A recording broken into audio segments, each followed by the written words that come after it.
Ladies and gentlemen, welcome back to the True Life podcast. I hope everybody is having a beautiful day. It's Friday. I hope the sun is shining. I hope the birds are singing. I hope the wind is at your back. And I hope you're ready to think about the question or the phrase of giving yourself permission, because this is a deep one. It's going to be a great interview today. We have with us Cortney McDermott. She is not just a name synonymous with personal growth and business innovation. She embodies a rare balance of strength and grace, seamlessly blending ancient wisdom with cutting edge science. As someone who has dedicated her life to unlocking human potential, Cortney has the unique ability to guide others through their own transformations with both clarity and compassion. Her presence alone inspires, but it's the graceful depth of her insights that truly ignites change in those who engage with her. With a career that spans executive roles at Vanity Fair Corporation and thought leadership at global platforms like TEDx, Cortney has become a beacon for those seeking to harmonize the intellectual with the intuitive, the philosophical with the practical. Her latest work, Give Yourself Permission, is an invitation to reframe limiting beliefs and step into the power that lies within us, a message that resonates with the grace and courage needed for profound personal transformation. In a world that often reduces personal development to surface level fixes, Cortney challenges us to go deeper, to connect with our innate grace and potential, and to explore the cognitive and emotional landscapes that shape our lives. In doing so, she offers not just a path to success, but a way to redefine it, allowing us to navigate life's complexities with poise and resilience. Prepare for a conversation that is as intellectually enriching as it is personally transformative, where the lines between business strategy, personal growth, and philosophical inquiry blur to create something entirely new. Through her work, Cortney McDermott reminds us that real change begins not just with permission, but with the grace to embrace who we truly are. Cortney, thank you so much for being here today. How are you? Wow, thank you. I'm doing very well. I'm super excited to be here with you. Me Yeah. too. I am thankful that you're here. And I'm also very curious how you got to be here, not physically, but in like the mental state that you are. So I'm gonna dive right in. I was thinking about like, wow, what question should I start off with? And I figured we just dive in with both feet. So are you ready for Yeah, this? Here we go. I am. Okay. In quiet moments of introspection, what questions about relationships and awareness do you ask yourself? Ooh, wow. Well, the question informs the answer, right? And so what we're seeking, what we're seeking, I think we already have the answer, right? So we frame the questions around the answer that we're seeking. And for me, it's what's the answer I'm seeking? The answer I'm seeking continuously is that connection with intelligence, I call it, but I also call it God. I also call Hmm. it by a lot of other names. But it's that intelligence that's coursing through us, right? That's Yeah. conducting the trillions of biochemical reactions in our body every second. That is sending electrical impulses from our brains down into our body saying, oh, pick up this hand and move it like this, right? And I am fascinated by that intelligence. I am constantly seeking it in every way that I can. And when it's full on in me and it's operating in me, I feel almost like I'm just this current of electricity that has no beginning and no end. So my questions kind of all sort of mostly or most of the time when I'm being conscious about my questions, they're pretty much all around that intelligence. I love it. I myself and I think a large part of my audience are aware of tapping into the idea that you're something bigger than yourself.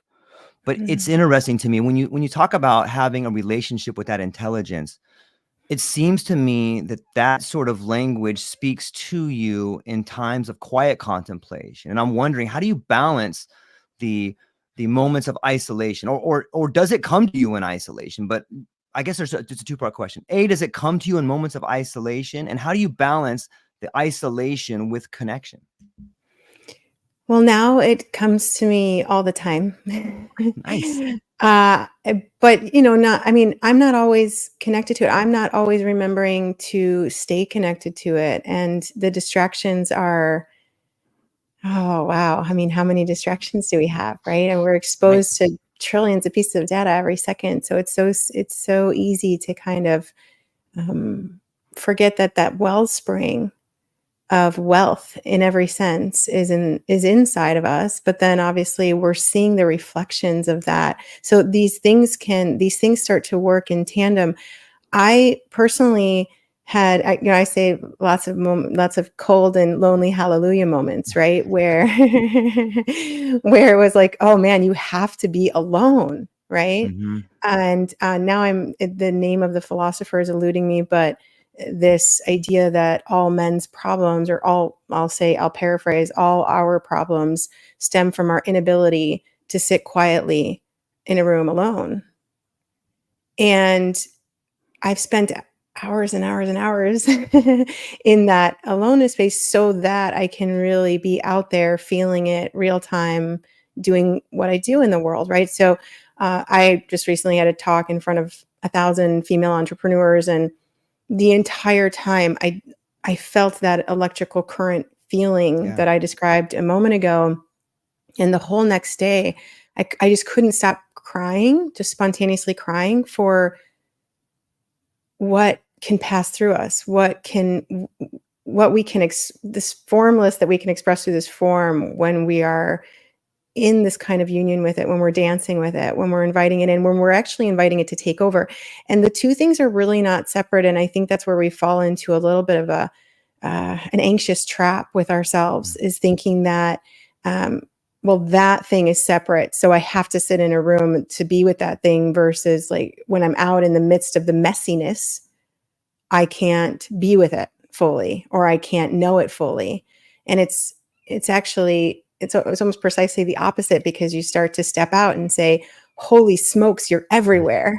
You're in Yeah. the birds that are singing right now to us. You're in the light that's shining through the window. You're in this other form that you are expressing through right in front of me. You are in my fingertips. You're in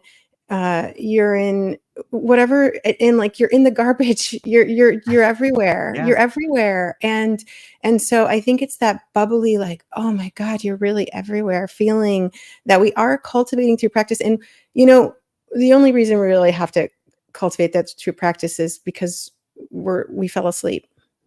Right. I used to tell my daughter this story. Well, I told her to her once, and I kind of wish I had written it down. It was about this girl who was in a field, and she could pick any flower she wanted in this field, and she knew every flower represented a different experience, and she knew what experience that flower represented. And so as she went through this field, she got to choose which experiences she wanted to experience and all the things. And she fell asleep in the field one day, and when she woke up, she didn't remember that she had this power of knowing which each flower represented. And so she just started randomly picking flowers and having experiences that weren't so Mhm. great, and wondering why. She just fell asleep. And the story goes on, but I use it here today. It's funny that I haven't talked about that story in a really long time, but I use it here today to illustrate the fact that, wake up. It's There's a divine invitation in every moment to wake up and see what's in front of you. And even if you just slip into thank you, it'll wake you up. Yeah. That's a beautiful story. I'm gonna look it up when we're done because I would like to read that story to my daughter. I think it's I beautiful. haven't published it. It was just in my brain. You So write it I down, put that yeah, out. People would love yeah. that. I wrote a children's story once, actually, The Purple Elephant Rainforest, and I didn't publish that either. So I think I'll do some children's stories at some point. But yeah, Yeah. yeah, it's definitely one of the things on my many tracks of creativity that I want to express in this realm. So yeah, yeah. Like, what happened to you? Like, how did you I mean that in a good way. Like, for me and so many people that I've talked to, moments of tragedy have been the catalyst for them to understand how to live a life worth living, to understand that there's a meaningful world out there inviting you to be part of it if you're willing to have the courage to do it. But usually that comes through a tragedy or being close Mm. to death or a giant dose of mushrooms or something on some level. Like was there something that was a catalyst for you to be in tune with this? Oh, well, I wrote a whole chapter about this in the second book. The fifth chapter of that book is about play. It's about having Right. fun, Right. and it's permission to play, permission to have fun. And I I wrote that chapter because I was trying to do precisely what you're asking me. I was trying to deconstruct how this happened to me, because what I do know, as far as I can tell, is I had been in intense inquiry about Mm. this intelligence. I had been in intense searching practice. I had been studying everything from neuroscience to epigenetics to quantum physics. I had been meditating a lot. I had been doing all the things. And I'll tell you, I think what really allowed those experiences to start coming on was I gave up. Mm. I just gave up. And I remember precisely the moment that I was like, screw it. Like, it's just not going to happen. I'm not going to be able to access those brain waves of delta and gamma and all that while I'm wide awake. I'm just not going to be able to do it. And I gave up. And then the most curious and beautiful thing happened was not just did I give up, and it wasn't like oh, poor me, I gave it. No, it was like, screw it. I was on Richard Branson's island not that long ago, and I just, like, part of my presentation, I was like, screw it, let's do it. That's his motto. I was like, screw it, let's do it. Right. So I was like, screw it, let's just have some fun. And in that moment, I got really goofy. That was the curious thing. I got really Yeah. goofy. I just started, like, because I was at that screw thing, I was just like, well, whatever, man. I might as well have some fun. And I'm telling you, and in that book, I talk about it a little bit. I had a full on 2-day experience of Satori. I was I was in pure bliss. I was, as Ananda. I was just pure bliss, and I had no desires. I had no needs. I had no anything. I was still in the form, but I didn't need to talk. I didn't need to, I could hear everything. I was actually walking around seeing everything in geometrical patterns. Mm. I was in full on what would be a trip Yeah. without, but the chemicals obviously were inside of me and were erupting and exploding within me.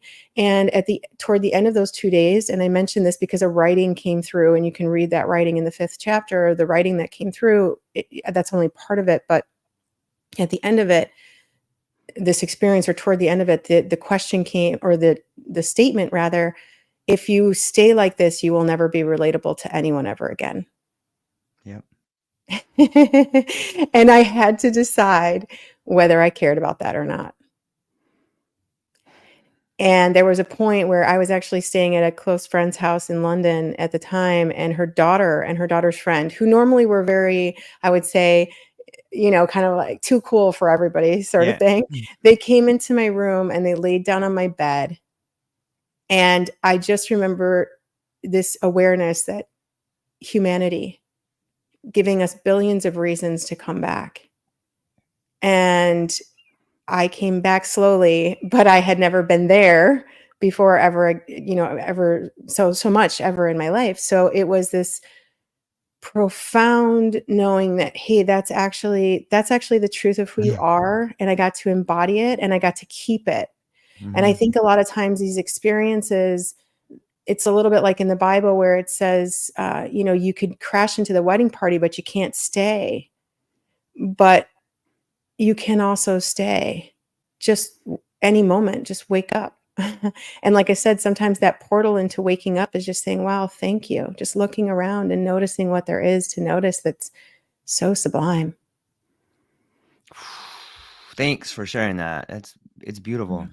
It reminds me of like MLK's speech about the mountaintop. Like, I've been to the mountaintop. Like, that's what Ooh, you've been to the mountaintop, right? You've I seen it. haven't heard that.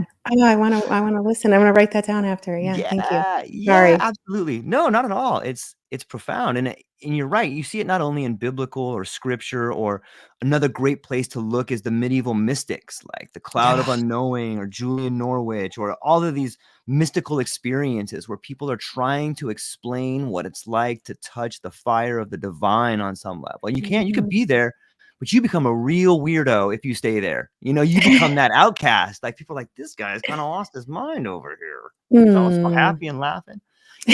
It touches upon this idea of a sense of humor too. Like, you said, look, I just gave up. I surrendered to it, and then all of a sudden everything's kind of funny. It's like what's your take on sense of humor in this process? Oh, I think the divine loves a sense of humor. I think, you brought in the Eastern traditions, the concept of lila, divine play, that it's all divine play. I think that's the spirit of this essence, is have fun.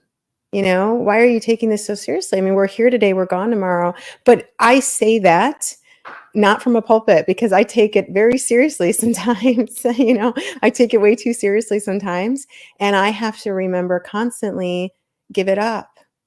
And I also have to remember and I have to be willing consistently, and this is very hard, to die. Really, as all of those great spiritual traditions have alluded to in some form or another, die. You have to die to be reborn. It's a constant process. It's like any flower you watch. And it's so hard to do that because we create characters and Yes. we calcify into those characters. And I talk Yeah. a lot about this in the second book and in interviews I give, is just, you've got to give up that calcification process, which if you recognize that you're calcifying, you will recognize, because there's a tightness to it. There's a constriction to it. There's a heaviness to it. There's a, oh God, the word that's coming is, there's a, mm, there's a tightness to it. Yeah. There's a tightness to it. And so I just say, be ready to give that up, because on the other side of it is a fluidity and a joy. It's yeah. But I get it. I Yeah. calcify. I start calcifying into characters that I've created all the time, and forget that it's a character for a moment. But it is that play thing, to bring back to your question, come back to your question. It is that it's like, just play. And I have so many friends where when we see each other, we just bounce up and down and we're like hugging. And one of my friends, we do this beautiful thing where we like join our legs and knees together, and we kind of like hold each other in this rooted posture, and we're like dancing and we're singing and we're doing all the things when we see each other. And we don't care what anyone around thinks about that, because we're deciding, we're choosing joy.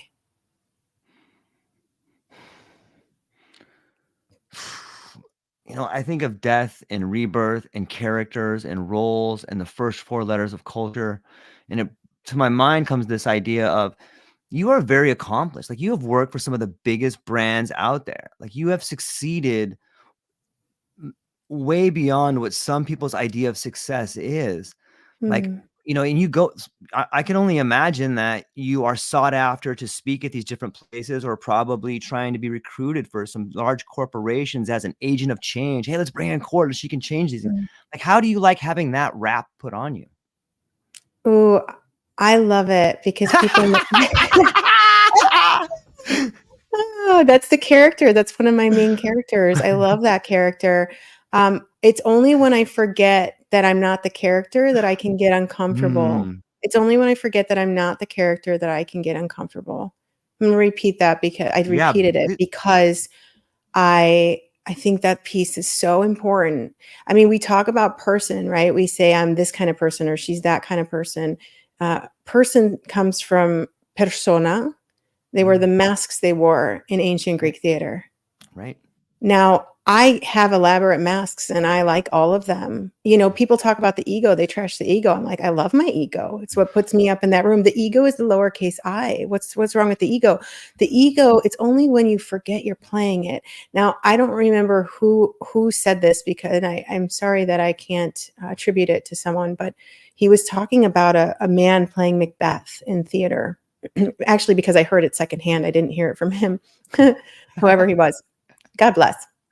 Uh, Playing Macbeth in theater, and then forgets that or starts to believe that he is Macbeth. And so he's going around New York City and he's ordering his cafe, his coffee, and he's, playing Macbeth, and just very elaborate.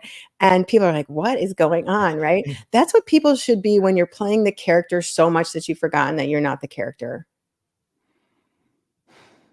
And for me, when you ask about this so-called success, I didn't have success through that. My success did Mm, not come through that. That was the subject of my first book, Change Starts Within You, was I had gotten to all these places that everyone says that's success. you have the titles, you have the accolades, you have the position, you're jet setting around, you're the one person on the jet flying to wherever you're going. You're a wife, you're a mother, you're a marathon runner, you're all the things. And I said at the time, miserably successful. Mm.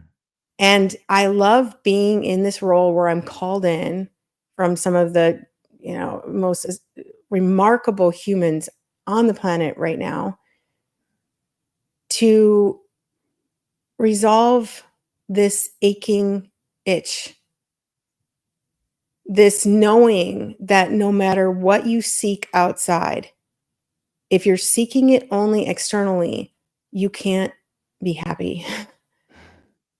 And I love coming in from the perspective of someone who's been there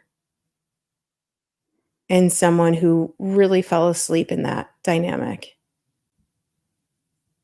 And so, yeah, I love that character. I love that one that rises up within this form and goes into, the corporate, not even 550 rooms, and feels completely at ease. I love that character. She's amazing. Yeah. I like that. The expression of the formless through this form. I love that one. She's really groovy. Yeah. I think so far all the masks I've seen have been incredibly groovy, and the one behind the mask seems to be even groovier. So thank you for that. Hmm. Hmm. It, if I just stay in that area for a minute, on some level, when we talk about making real change, it seems like it's bottom up change. It seems like the individual has to become the best version of themselves in order for society to change.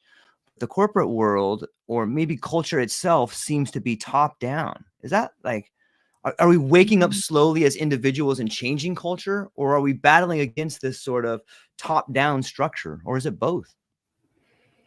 I don't know the answer to that question. What I do know, or what I should say, I don't know. I should say, as far as I can tell, and funny enough, I also wrote about this in the first book.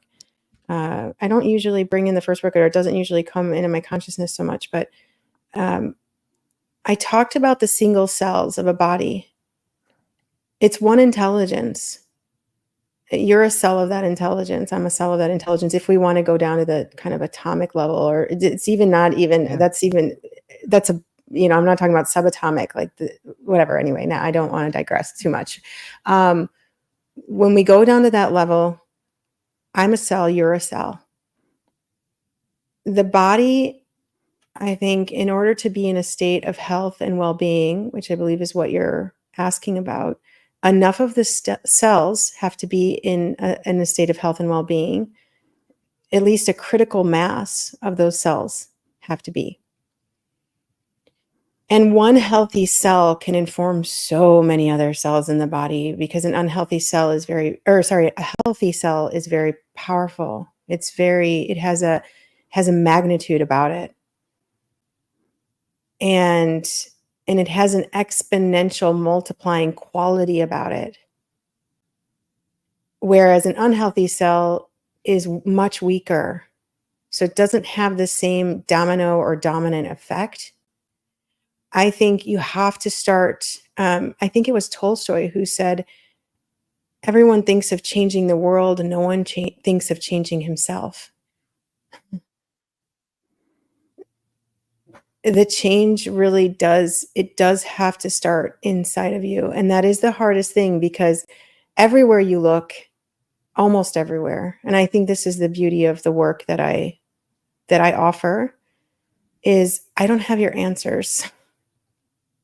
And everywhere we look, someone is professing to have someone else's answers. And normally, if they're professing that, they don't have the answers themselves, at least in my experience. The only way to really be an answer for anyone and to really affect change, whether that's top down or bottom up or sideways or left, right, like it doesn't matter, is to really, Gandhi alluded to it, is to be it.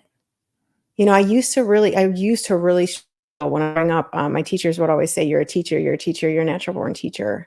And I'd be like, "No, I'm not a teacher." And even when I was a full-blown professor, because there was a point in my many careers that I've had that I was a professor. I was teaching for Big 10 U.S. universities. I had a contract with the University of Iowa for a brief period. I was doing some business graduate teaching for them in their MBA programs and abroad. And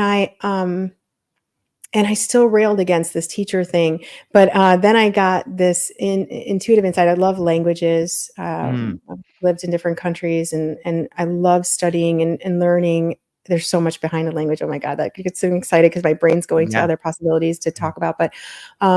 But I remember this moment where I realized an educator, right?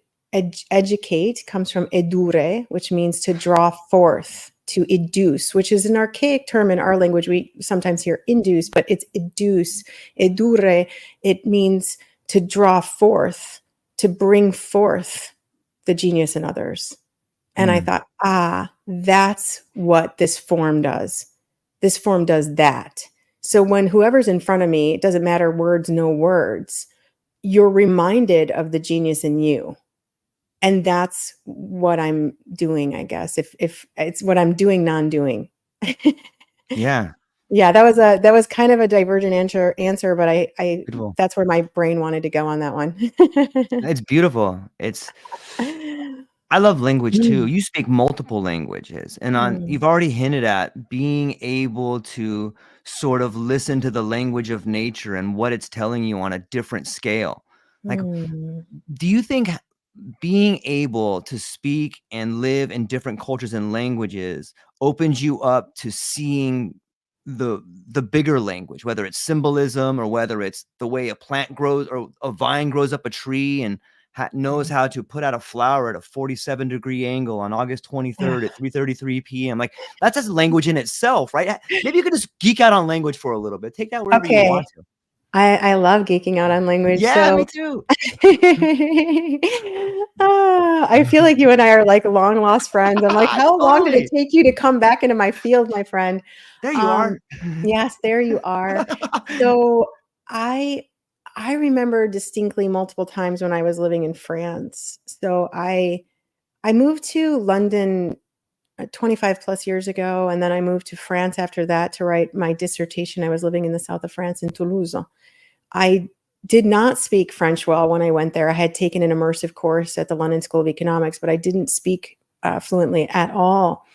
And it was very choppy. And I remember multiple times when I was living there where I was so saturated in the non-understanding of the verbal that I was trying to get through. And it's precisely what we were talking about when you were asking me about that connection with this intelligence, where you're so saturated in the trying, that you have no other choice.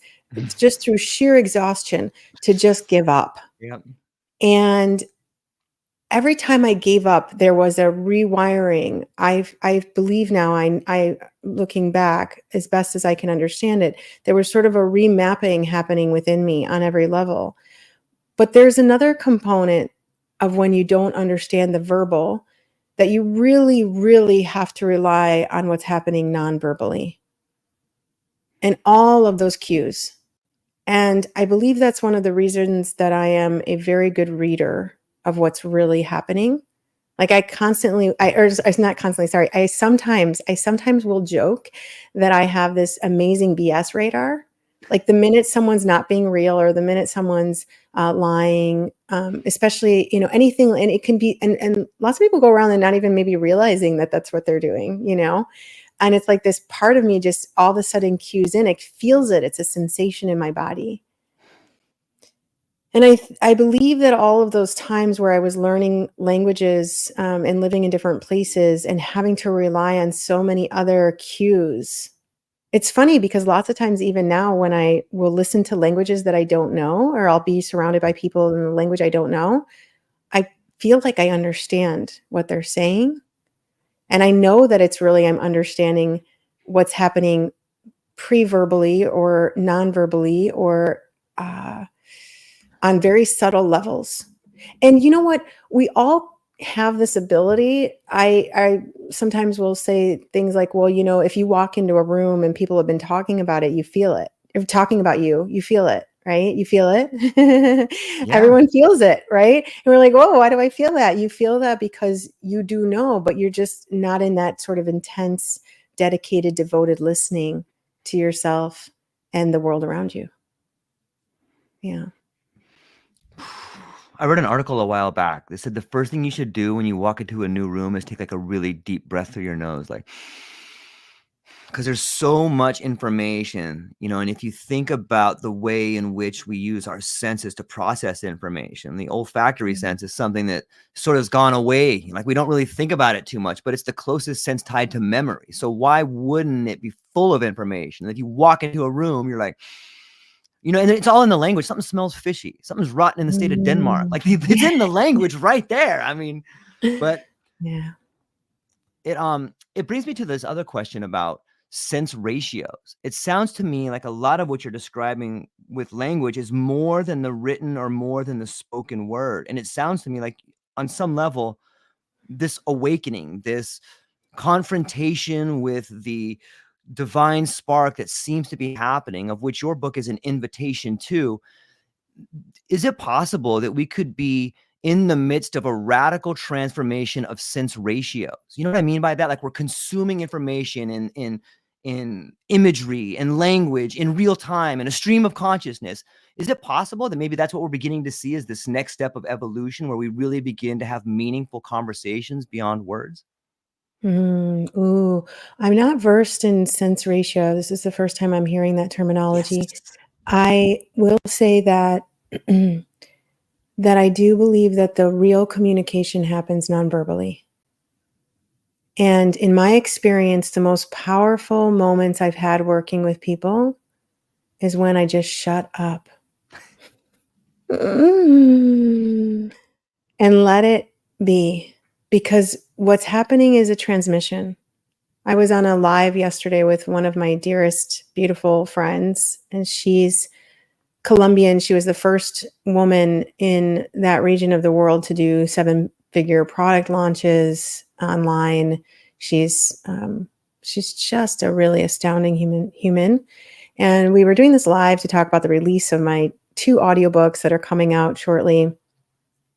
And yeah, while we were talking, and at the beginning, because we weren't doing it in Spanish, we were doing it in English, she said, or actually, no, I said, this is a transmission. It's not about the language that it's in, it's a transmission. We just have to be together. I think it was Alan Watts, or no, it was a Ram Dass, aka Richard Alpert. He said something gorgeous in one of his seminal speeches. He said, I'm not going to teach you anything you don't already know, but the perplexing problem is you don't know you know. And he said, anything you write down to take away, forget it. He said, I am using words, and now from here on, I'm paraphrasing, but I'm using words. I'm painting with words. But what you're really getting is behind the painting. It's under the painting. It's not the painting. It's like the finger pointing at the moon. So, yeah.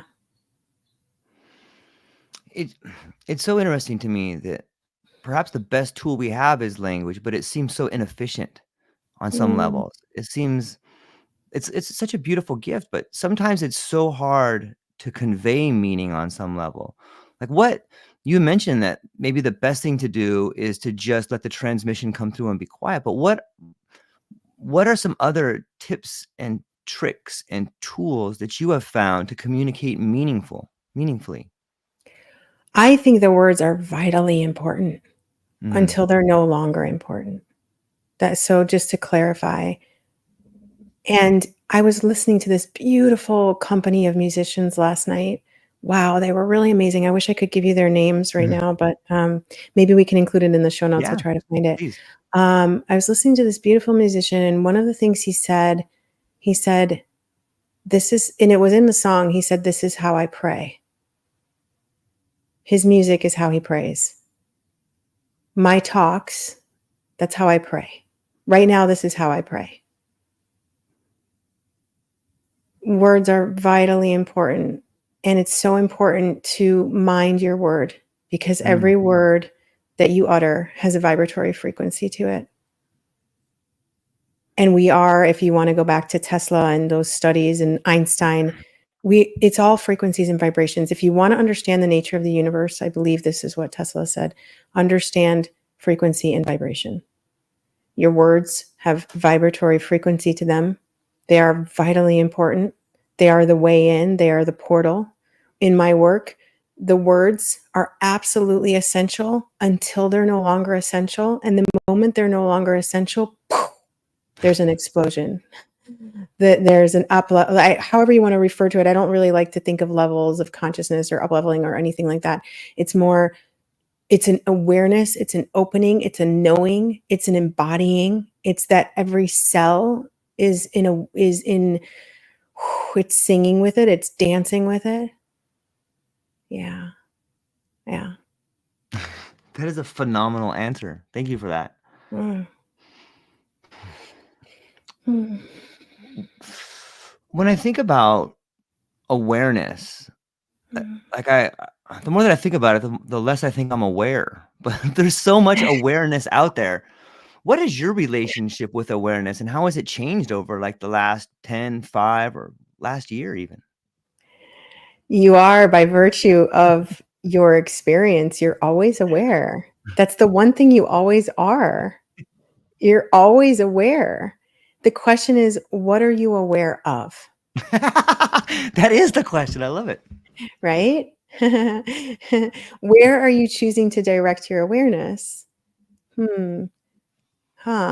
There's so much there. And this is one of the reasons in my work. I mean, one of my current speeches that I give on stages around is kind of tying in some core concepts in neuroscience and epigenetics and quantum physics and things like the reticular activating system and the wavicle. And I think I'm actually going to drop this speech from now on, but it's been a really beautiful portal and gateway, because it's a reminder that what you're experiencing is the product of where your awareness is in any given moment.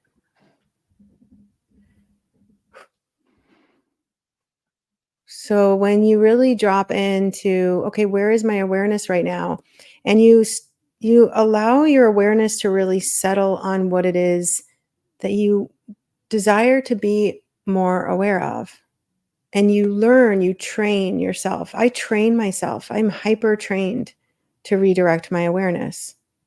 I have hyper trained myself. My second book is a lot about how I did that.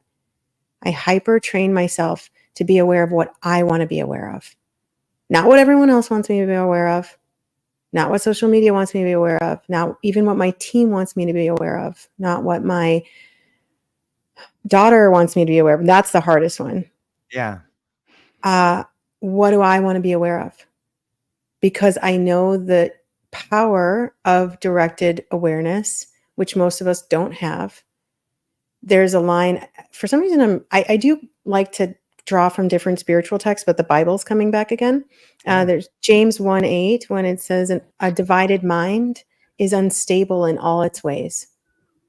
I'm going to repeat that. A divided mind is unstable in all its ways.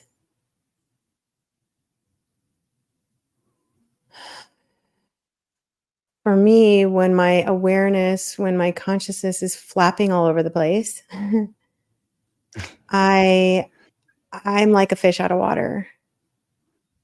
And when it is unified behind a central concept of my choosing, I'm like a dolphin swimming and flipping and in the water and really experiencing that harmonious, groovy, dancing nature with it. And I think that's, to come back to your question, you're always aware, but what are you choosing to be aware of or not choosing? And I think that's also a very important question. We know so little still about the mind. When people talk about programming, they talk about rewiring. Your brain is like this vast ecosystem. It's like the ocean. And, yes, we can talk about synapses and we can talk about neural pathways and we can talk about all of this, but there's the mysteries. Like, we don't even know the origin of thought. I can't point to a part of your brain like the prefrontal cortex and say, aha, the electrical impulse is coming from there. We don't know. The question becomes, which electrical impulse are you going to give your energy to? Or even better, once you have, I found to be even juicier, once you've done that directing process, how can I relax into this one unifying principle and allow it to do what it needs to do through me and trust in that wholly and wholeheartedly? But that goes in a whole nother direction. So I'll come back to you. I'll come back to you.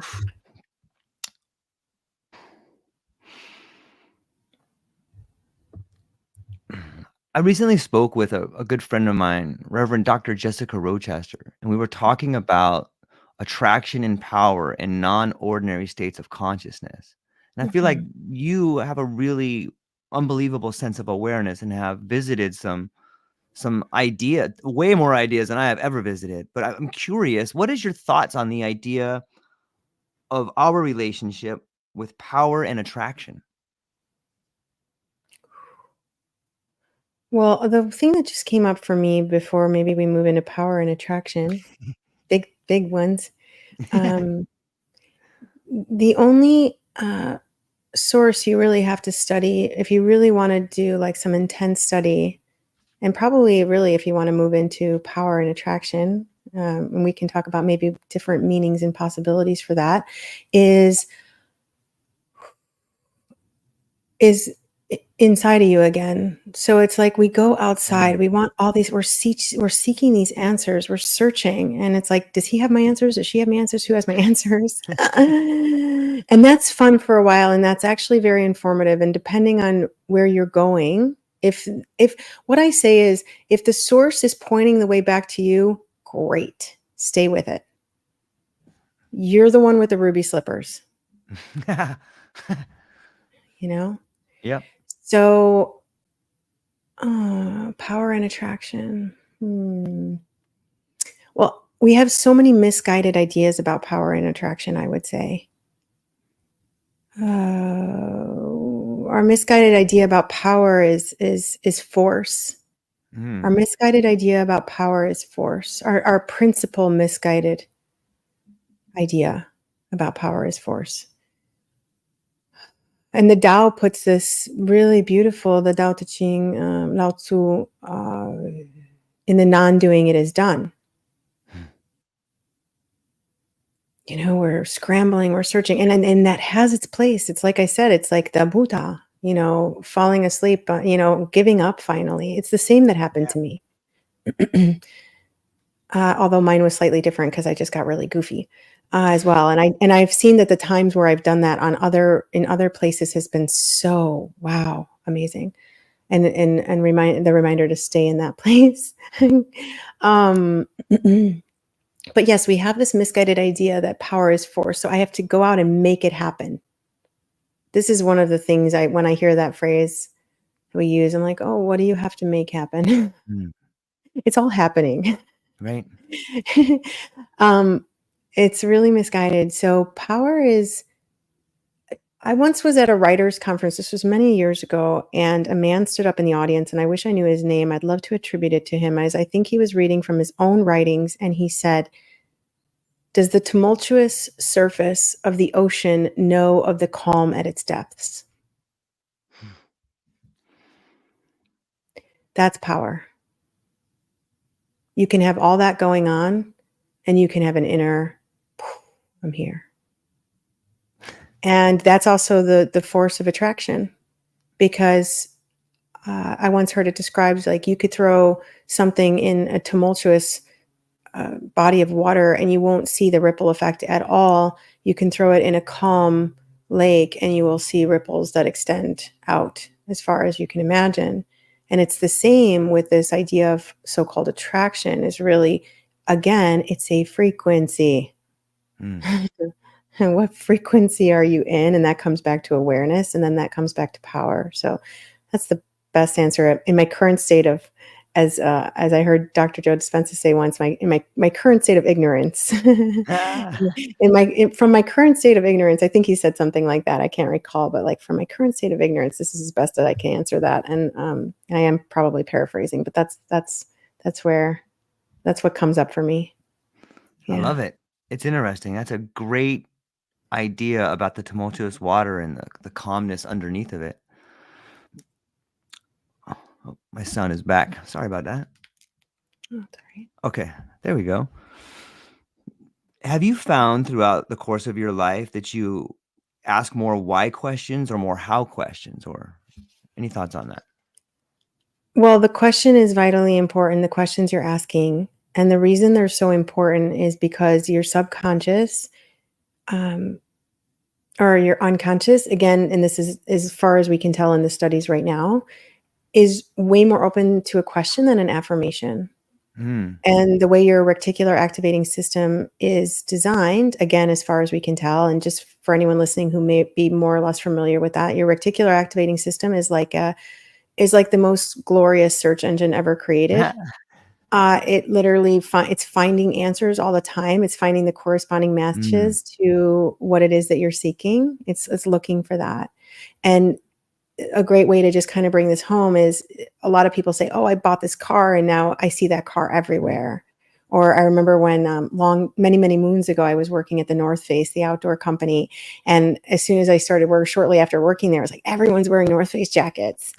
But it was really just my reticular activating system that was saying, this is important information to you right now. Let's pull it up in your conscious awareness because these things are all there. And there we get into multiple coexisting potentials and all of that. So we can go down that rabbit hole maybe in a second. But to bring it back to this point of the question, I don't think it's so much important about why or how. I think the quality of the question. I Mm. think this comes also, it's a stream down, but I know I've heard also Tony Robbins many years ago talking about like the quality of your question is determining the quality of your answer. And the people like Zig Ziglar and all those guys, they were saying those things too. But and also our greatest spiritual traditions, again, I've said this, like, right, in one form or another, what are you asking? Ask and you shall find. Ask and knock and you shall enter. It's this idea that your question is informing a lot of what you're experiencing in the physical. And so again, I think more than how or why, it's like, what are my dominant questions and how can I shift those dominant questions again to be experiencing more of what I want and less of what I don't? And again, this comes back to like, where am I where am I putting my awareness? But it's so important because I think lots of times people think, well, if I just keep repeating this thing to myself, but you've been Yeah. repeating a lot of other things to yourself. And when you think of that in the tumultuous waves of the ocean of your psyche, and people having anywhere between 50 to 70, the average person having anywhere between 50 to 70,000 thought impulses a day, right? If you're throwing in an affirmation just a little bit here and there, you're not going to be reversing those tides very easily. It's calming the tides and the tidal waves of those thoughts and then introducing really beautiful questions. And I do cover this in the second book because I think learning to think, we say I think, which Mm. to me is so curious because we don't say I beat my heart, right? Right. I grow my And hair. right, I grow my hair. I don't say that. I grow my hair, which in a way there is, obviously there are layers of your, or not really layers, but you are doing that on some level, Right. but we don't say it consciously. We don't say I'm doing that, right? But we do say I think, which again to me is extremely curious because as I walk around, most people are not thinking. They are not directing their thought processes. They are not even aware of most of their thoughts and how they're shaping them, right? And so then we get into the calcification of the persona again. Fascinating stuff. But I digress. um, it's this idea, right, that you have this power, but you've got to learn how to wield it, right? And Yeah. one of the books that I was shooting into my consciousness right now is Think and Grow Rich. And I sometimes say, okay, if millions and millions of people have bought and read this book around the world, like how come it's not working for them? And I believe the fundamental reason to be that there are two words implicit in that title that if you don't get them, it's very hard to capitalize on some of the truths that Napoleon Hill shared. And those two words are Mm. learn to think. And this is a very arduous task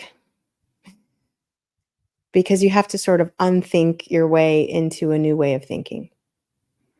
And questions, to come back to your original question, because I want to stay on your tracks, is part of learning to think is asking really beautiful questions and learning how to make those the dominant thought impulses. Again, they're electrical impulses. Again, we don't know the origin, but we do know that they're like these electrical impulses, and then again, attaching to some can be exciting for a while. And I think that's what Napoleon Hill's work really covers, is like the real attachment to a certain thought impulse, learning how to do that.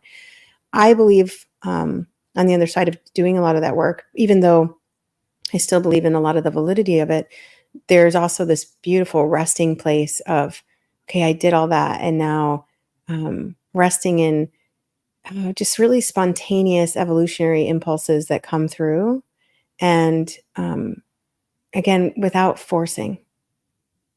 Yeah. It's a beautiful, thank you. The idea that the questions activate the reticular activating system, which allow you to call in your higher self, is like that. It seems to me that it's a pathway to better understand how you think and how to act and how to live on a lot of levels. Another question, if I'm trying to frame beautiful questions that I've written down here, if you could speak to your past self during a time when you felt most isolated or misunderstood, what would you say now about the relationship between grace, awareness, and the desires that shape our paths? Hmm. Hmm. I don't know that an earlier version of myself would have wanted anything too constructed. Like, ooh, grace, awareness, the desires. Like, I Yeah, feel like the earlier version of myself needed to simplify, and and still on many levels, I think, Da Vinci said simplicity is the ultimate sophistication. And I think what I would offer, if she was ready to listen to it or not, to earlier versions of me, and even to current versions of me, it's okay. You're safe. Trust. One of the things that I often get called in to talk about is confidence. And confidence comes from the Latin confidere, which means with trust or with reliance. Like, you can trust what's happening no matter how painful it is. You were talking at the beginning of people going through a lot of painful experiences, and that being the sort of hallelujah moment. yeah. I've had a lot of traumatic things in my life, and I see those things as these really divine mm, opportunities to relax and trust, because on the other side of them, there were always these really great gifts. But in that moment where that tumult is hitting you and you feel the intensity of being human or in Mhm. form.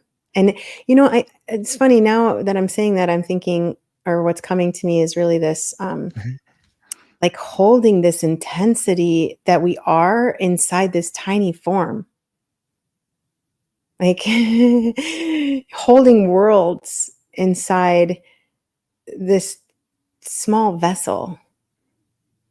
It's very hard to reconcile.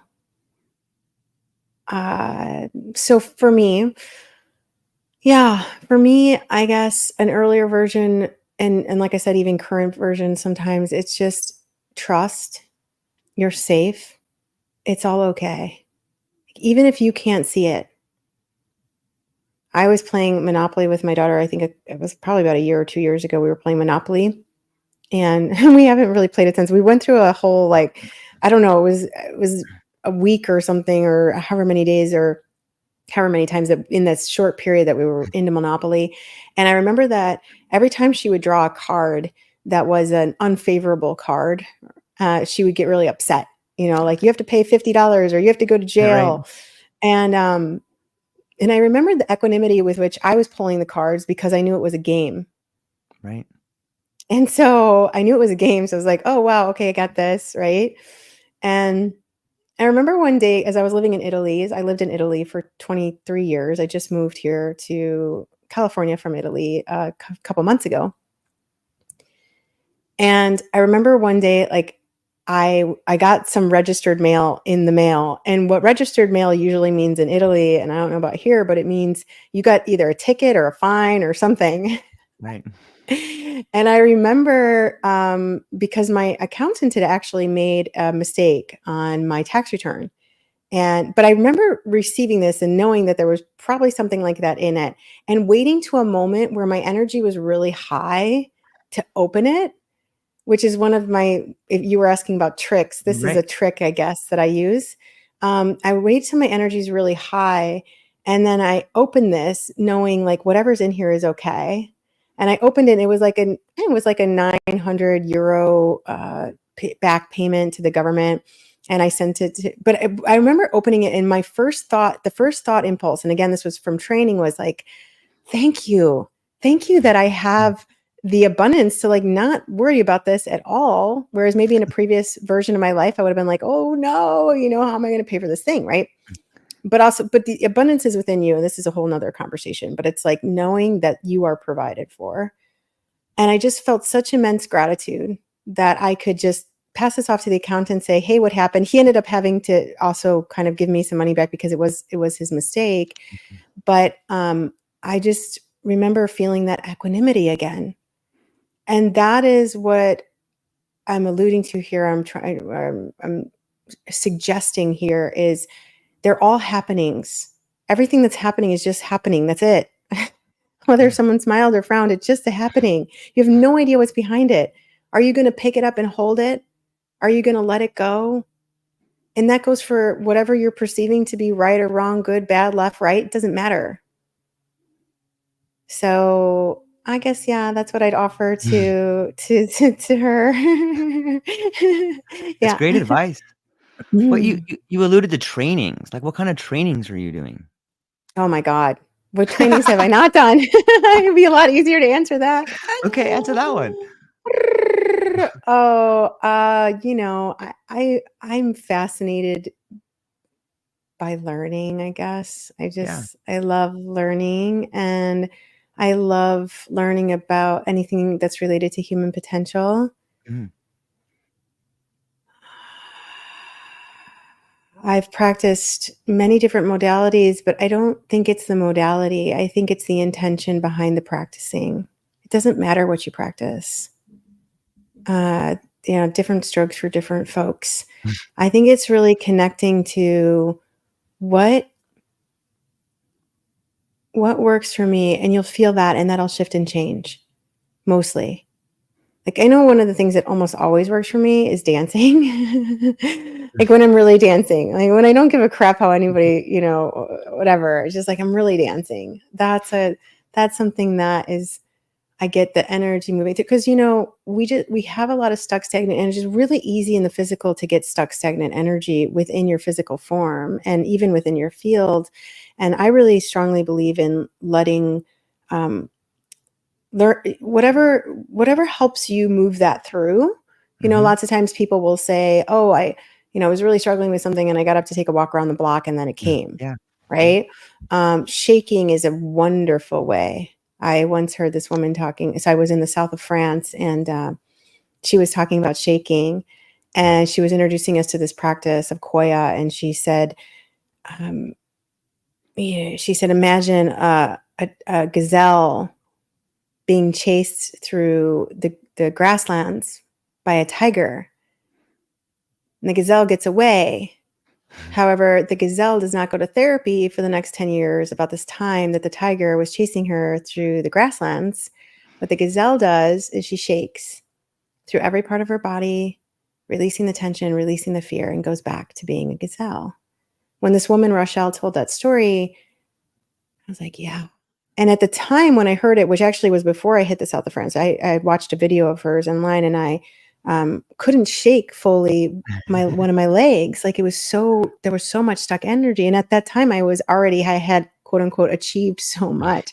And I was like, now reflecting back, I even mentioned this the other day. I was like, I don't know how I did all that without the free flow of energy, you know?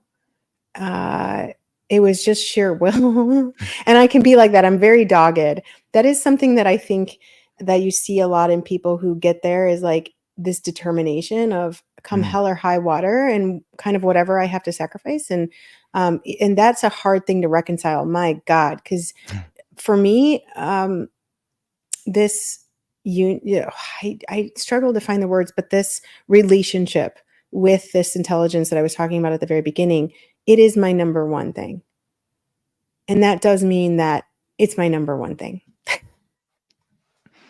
And that's really hard sometimes for people, even myself, to accept. Like it comes before everything else. And that's, I would say my practice is around that. I care most about that. And it was hard for me to admit that for so long, because I was like, wait, you're supposed to care more about being a mom. You're supposed to care more about this other thing. You're supposed to care more about, and we're hyper trained that you're supposed to put your focus outside. Even though we get that story about the life vest and, on the plane and all that stuff, like we're like, no, I have to put the life vest over here. And meanwhile, we're drowning. My relationship with God is the most important thing to me. And it was really hard to allow that to be what it is, and to allow the social stigma of that to ostracize me many times, because that was what I was choosing. But it's just, for me, that's what it is. So I have to keep on that. Like that's my knowing, as far as I can tell. Like that's what drives me, motivates me, what allows me to do what I do, and not do, and be. Yeah. That's deep. Yeah.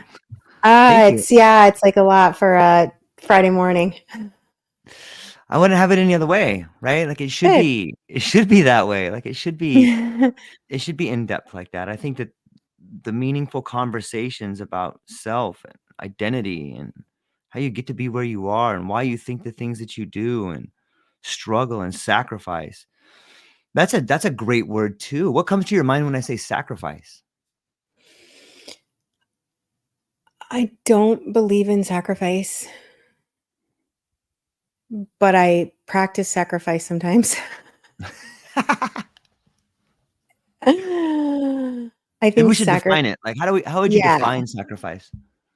Oh, good point. Okay, because I think lots of times we're taught to sacrifice and give up our own happiness for the sake Yep. of something or someone else. And when I talked about sacrifice just now, that's what came up, because I remember this time in that 2-day experience that I was telling you, kind of right toward the beginning of that experience, I had this amazing revelation come through that like I no longer had any feelings of guilt or responsibility toward anyone, even my daughter. What? It was like, That's whoa, scary. but it was so scary. Yeah, right? Like, thinking about it, but at the moment it wasn't scary at all. At the moment it was just pure liberation.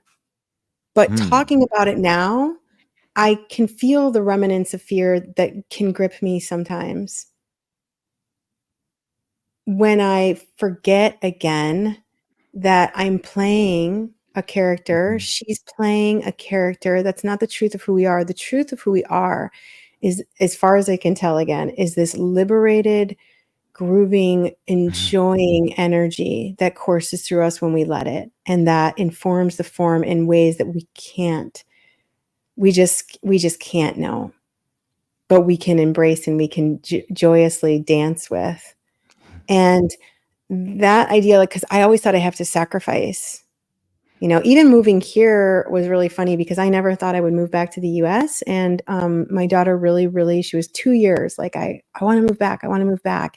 Or not move back. I want to move there. She had never lived here. She was born and spent her youth in Italy.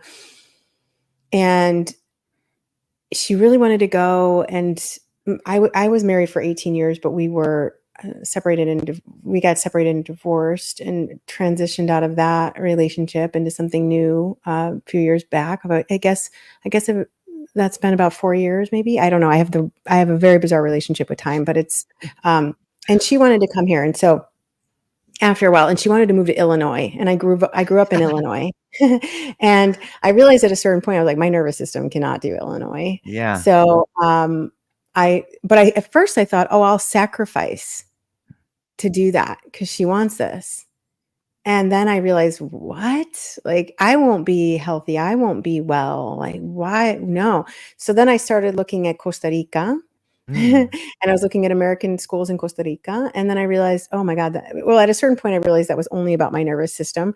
But I had written CR on a sheet of paper. I thought I had written CR. And I looked down and it was like a lightning bolt passed through. And because it was CA. And in that moment, I realized we're going to California. And we moved to California. And I came at the beginning of July, the end of July. And she came at the beginning of August to start school here. And I got here, I landed, I felt really like, yeah, this is it. She had made some really close friends and a boyfriend about 3 months before leaving Italy. Ooh, okay. All And right. so before she even flew over, she was like, I don't want to come anymore. And bear in mind, I had either given away or sold like 98% of what my physical belongings. I'm fairly simple in my what I have. I feel like we can all let go of a lot of that anyway. But I had done that. I had left everything. I had left all, everything. I had left to come over here. I had really fully stepped into this new pattern of life over in here. And she, meanwhile, doesn't want to get on the plane in Italy to come. Doesn't want to get on the plane in London. I'm in the middle of the night coaching her through. You can do this, baby. You wanted it for 2 years. We've got this. I'm here. It's going to be amazing. This place is amazing. All the things. She gets here. She does get on that flight. I literally thought she might not get on that flight. She gets here and she's miserable. And she's miserable for months, a couple months. And she's determined to go back to Italy. She wants to be in Italy. She wants to be with her friends. She wants to be with her boyfriend. And it's like, holy crap, I have to surrender here too. I'm not going back to Italy right now because I feel that in me. And then you get this onslaught of other people telling you, oh my God, no, you have to do this, or, family or, like you have to make her stay until, whenever, and make her stick to her commitments and all these things. Like these are the things we're trained. These are the things we're taught. And I'm supposed to sacrifice and I'm supposed to grin and bear it no matter what she's, throwing at me and how hard it is for her to be here and how much she just is railing against it. And every single day I've got to, just fight that fight. And she said something to me. Oh my God. She didn't know she was quoting the Tao essentially. But she said to me one day, she said, Mom, if you don't know what to do, don't do anything. And I realized, and I had to realize it in wave after wave after wave after wave. I don't know. And if I'm not having a clear instruction, I don't need to do. And she is back in Italy now. And I am here in California. And the constant reconciliation and trusting in that is a real challenge. But it's again a dying to versions, a dying to programming, a dying to conditioning, a dying to what other people say, a dying to quote unquote good intentions, a dying to responsibility, a dying to sacrifice, a dying to all of that.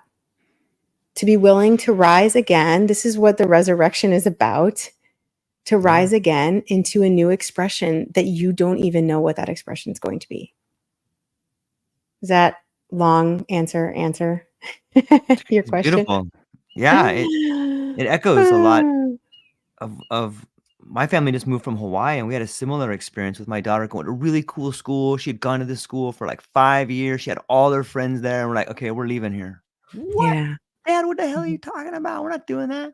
But Mhm. it's interesting to see the way in which I felt like the decision was kind of made for us. Like, look, everything's Mhm. pointing to this. This is what we're Yeah. doing. Yes. And Mm. on a level of relationships with the next generation and our kids. I spoke recently with Dr. Joseph Sassoon from Georgetown, and he wrote this book about his family. And there was letters in his book that spoke about like a 14-year-old man going to Norway to spend the family's fortune and invest in business, and like it makes me just realize how far have we come where it used to be and maybe we can get into this idea of rites of passage and ceremony and Mm. the I think there's something to be said about rites of passage, whether it's becoming a man or becoming a woman or becoming more comfortable with living your own life or surrendering to certain Mhm. things. But yeah, maybe that's a good transition. What have you had the experience of rites of passage in your life? And do you think there's an absence of those in the Western world today? Mm. Ooh. I think I had many rites of passage that weren't called rites of passage. Okay. Yeah. Like, really, really dark, Mm. really, really dark moments that were rites of passage. They were like the part that no one talks about in the metamorphosis of the butterfly, where the Mm. butterfly essentially has to eat itself, or the caterpillar, Yeah. sorry, and the pain of that. I remember times in my life where I used to sleep on the floor, like a hard floor, because I was so deeply entrenched in pain and believing that that's what I deserved. That was a rite of passage,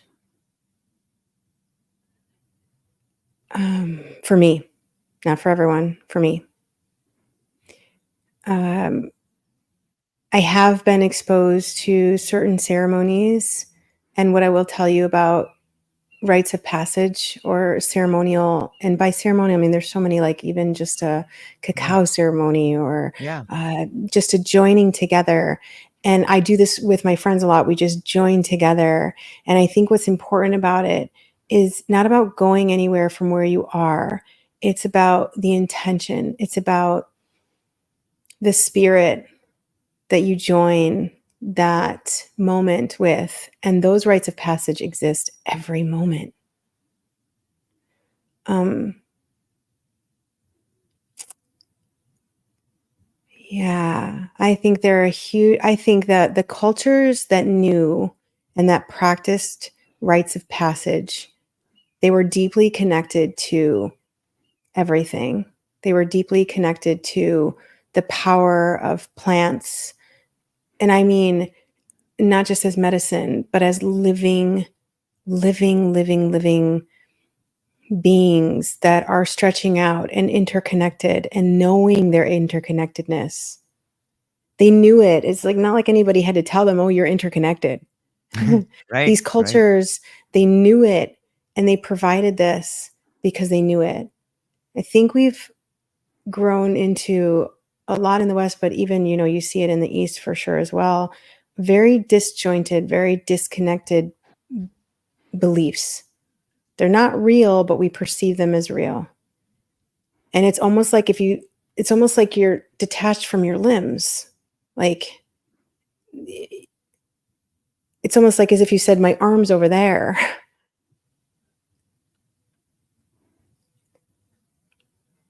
Mm. I believe rites of passage is like, let's join it all together. Let's remember. It's a remembrance. Aristotle said all learning is remembering. Hmm. And it comes from rimembrare. It means to put the members back together. And I think as far as I can remember, that comes from, again, Greek mythology, where I believe Isis was, her lover's parts had been strewn throughout Right. the world, and she went to collect them and put them back together into a single unified form.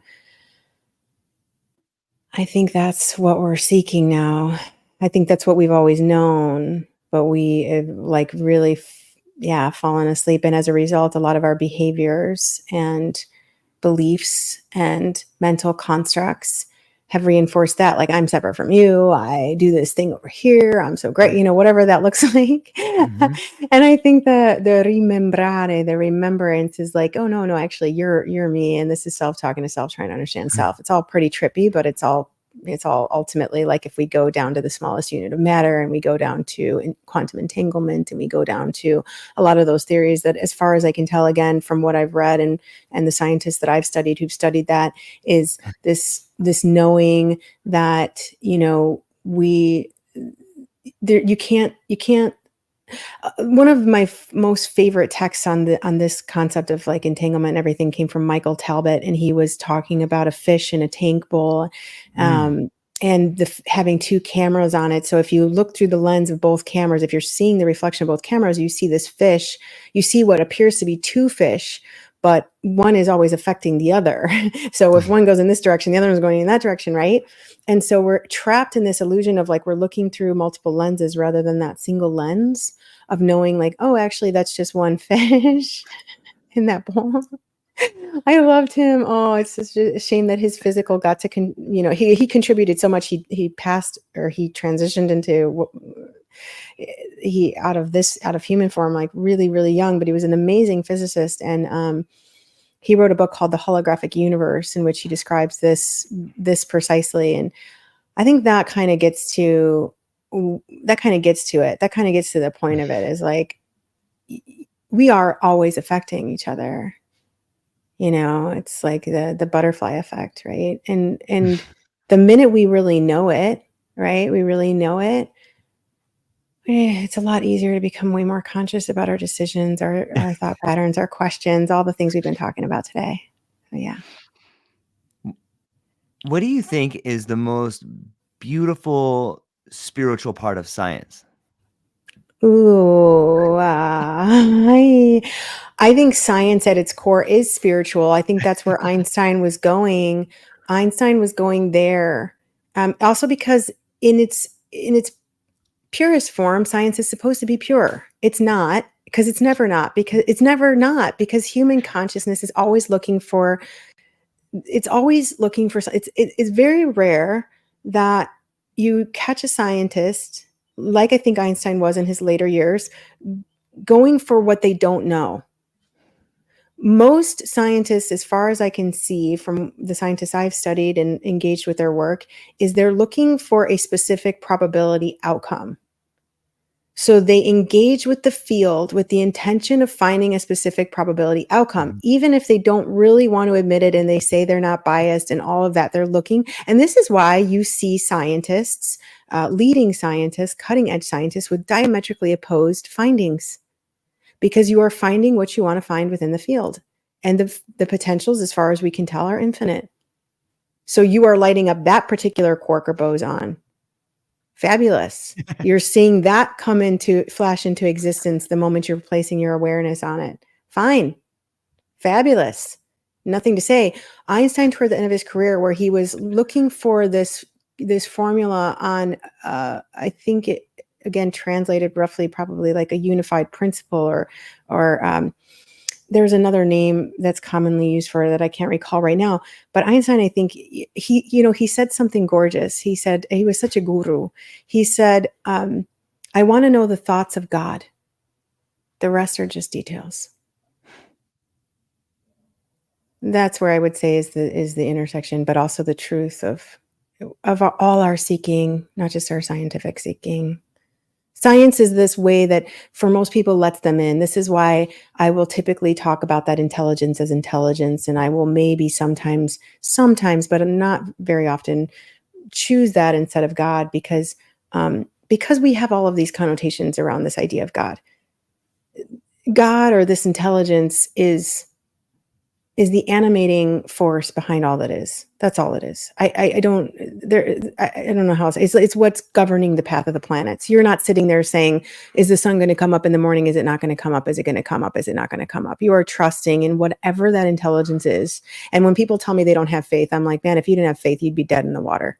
You got faith about 99.99999 some odd percent of what's occurring both within you and without you. Without it, you would not be able to exist in this human form. You'd go out of your mind, which a lot of people do, because they can't trust.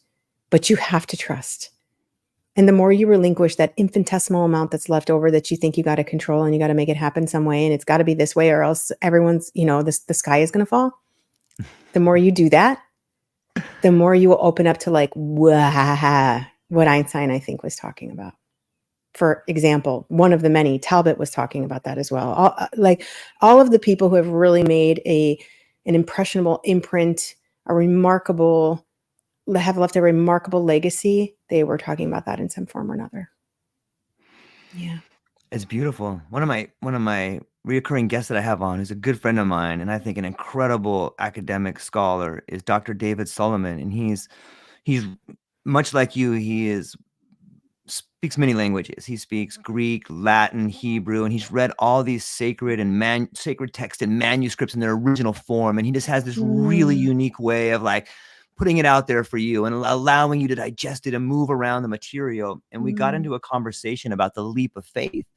And we were talking about life lessons and moving through stuff. And he's like, George, people come to this term, and you can see it in the medieval mystics, and you can see it in today's world if you know where to look. But there's this leap of faith you have to take, and there's no reason it should work. There's no rhyme or anything to it, but it's that leap of faith. It's that space in between the top of the pyramid and where you're at now. And like, that's the leap of faith. And when you started talking about faith, I just thought about that. Like, and I can't help, I can't help but thinking about, like, my audience is big into psychedelics and non-ordinary states of consciousness. And I'm curious to get your thoughts on that. I don't know if you're available to talk about that, but is that okay to talk about with you? Sure. You can talk about that with me. And I just want to say one thing before you move into that. Please. I think it helps people. It just flashed into my awareness when you said it, so I'm going to share it. And please. We often hear this leap of faith. Yeah. You don't have to leap anywhere. You just have to relax. You just have to relax. You don't have to jump across some great divide. Just relax. It's a happening. Like my daughter choosing to move back over to Italy. I can have my panties up in a bundle, or I can just say, I'm going to relax. I can say, I'm going to leap into this new life and I'm going to make everything da-da-da. Or I can just relax and say, oh, wow, so interesting. Now this is what life is proposing to me. Whoa, isn't that curious and interesting? All right. I had to share that. That just came through and it felt like it needed to be shared. Yeah, I love it. It speaks back to the metamorphosis, of how are you going to change? Are you going to watch it happen? Are you going to think you're the person that's doing it? But that does take us into psychedelics. What's your relationship with psychedelics? So, well, and I also want to say metamorphosis, because when you were talking about Greek and stuff, and psychedelics is a great way to also transition into it. Well, metamorphosis is a great way to transition into psychedelics. When you were mentioning Greek and this previous guest, I was thinking about, I had originally years ago, I wanted to study Greek because I wanted to be able to read the Metamorphosis. I didn't do it. It's so hard. And my hat is off to your friend and fellow. I introduced you to him. You would love talking to him. I'm sure I would. So here's what I think about psychedelics. I believe that used intentionally, used with intention, and used with love, and used in this kind of ceremonious way that you're talking about, I think they can be incredibly healing for humanity. I am fascinated by the work I started years ago with the work of, and I had not experimented at all with these substances, but I was fascinated by what Ram Dass, again, AKA Richard Alpert, was talking about in his work, and Timothy Leary and all those guys. I was like, whoa, they were really onto something, because I knew they were onto something. And I'll tell you how I knew they were onto something, and how anyone can kind of know someone's onto something is it lights up centers in you. You listening, it does something inside of you that you're like, what just happened?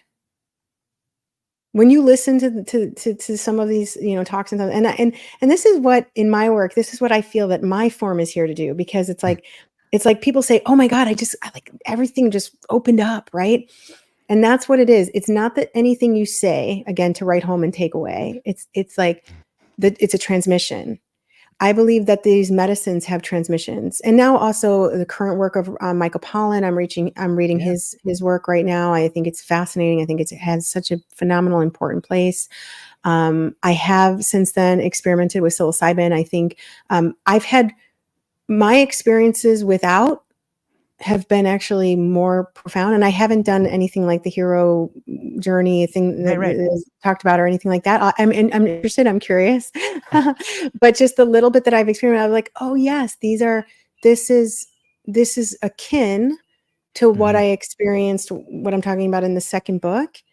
And for whatever reason, I feel like I know that medicine, psilocybin. I don't know why I feel like I know it, but I feel like I deeply know it. Maybe because, again, maybe the mycelium, maybe, Yeah. I think also his work. What is his work? He's fascinating, that guy working with mycelium on fungi. God, he did a Paul TED talk that was. Stamets? Thank you. Oh, that man. I am like, thank you for doing the work that you're doing to open people up. And I have seen it go both ways. I have seen people. Um, I think maybe I think if you're using it as like, I want to escape versus I want to Mhm. know, I think psychedelics can take on a whole different expression within you. Or like, if you become that, oh, I have to do this thing as I can't sort of be in this dimension Yeah. if I'm not doing that. I think as a help and as an awakening, I do believe, but I also believe that whoever is administering it, whoever is working with you, has to be extremely trained and has to be someone who is coming at it with through that spirit, through the spirit. I I believe it's a huge part of human. I believe in rites of passage, and we didn't get these rites of passage, and I believe they are extremely important rites of passage. And we were taught to demonize these things. No, these are plants. Everything that you have here that was given to you by this intelligence was given to you for a reason. And if you have this access, I think it's so important to explore by whatever means you want. It's important to explore your relationship with that intelligence. It's vitally important. Like I said, for me, it's my number one thing. Yeah.